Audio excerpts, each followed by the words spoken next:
Right, hello everybody.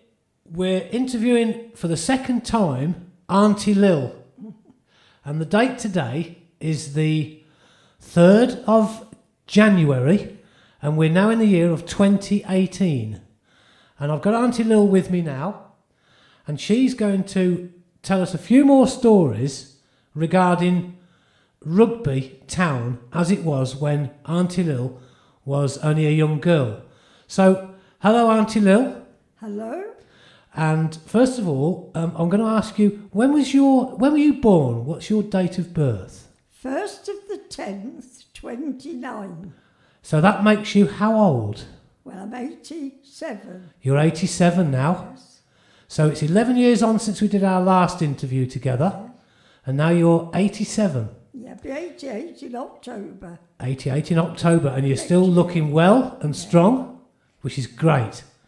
Now, Auntie Lil, you were born in Rugby. Yes. You were born whereabouts? Manor Road. That's right, you were born in Manor Road. And you grew up in Rugby Town Centre to start with. Your early memories would be of Railway Terrace. Yes. Can you tell us a little bit about Railway Terrace? Oh, Railway Terrace. Well, it was a house behind a shop opposite the church. And we used to, a big family of us, and an outside toilet, no bathroom, of course. We used to have a bath night, and, it was... we had a happy time, though. The fire going in the kitchen, a coal fire, one of those ones like a stove, and then a big table, and we used to eat on there, and then there was stairs. I think what it was, it was a house that wasn't being bought. They used to rent it, my dad, till we moved up to Fenwick Drive, Morton, where he bought a nice new one. But when we lived down there, it was quite a cold place, but we had a big fire in the kitchen. We all sat round there with a table. Them to the days. Outside toilets, you had to run outside if you wanted to go. Yes.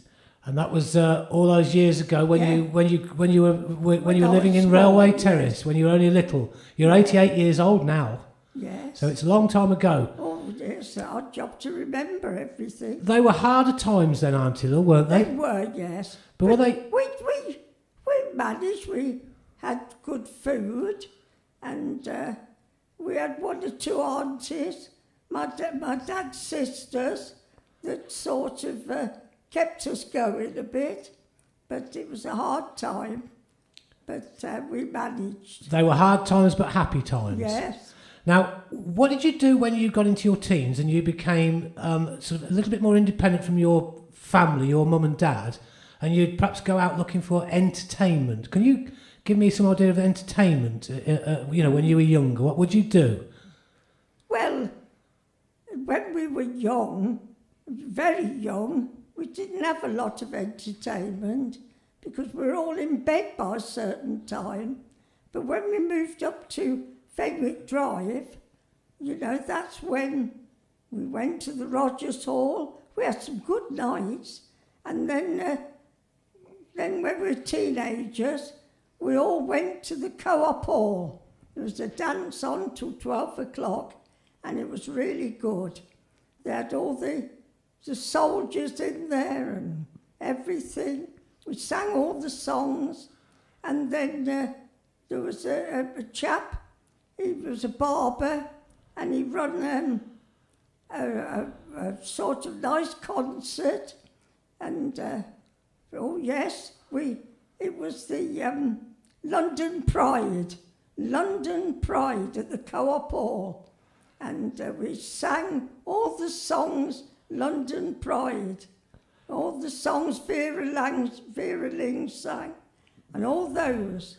Oh, it was very good. Now, what would you be dancing to? Would it be a band? Yes, we had to have Red Gypsy's band, and Tom Ward Oh, Tom Ward was a great one. And Reg Gibbs, the old quick step, the old waltzes, all that sort of thing, you know. And was it? Were they peaceful times? Because nowadays you tend to get a little bit of the youngsters get fueled with alcohol and they start punch-ups and fighting. Did that happen in your day? So when they start fighting outside or inside or was it quite peaceful? Oh, well, they used to fight in the co-op hall outside, but they used to chuck them out. Oh. They would have to fight outside. I don't know what they were fighting about, but there you are. And that's what you did when you were in your teens, then, really. You would have gone to the co-op hall and danced away then. Yeah. And then we used to have to walk all the way home. And that would be back to Hill Morton. Yes.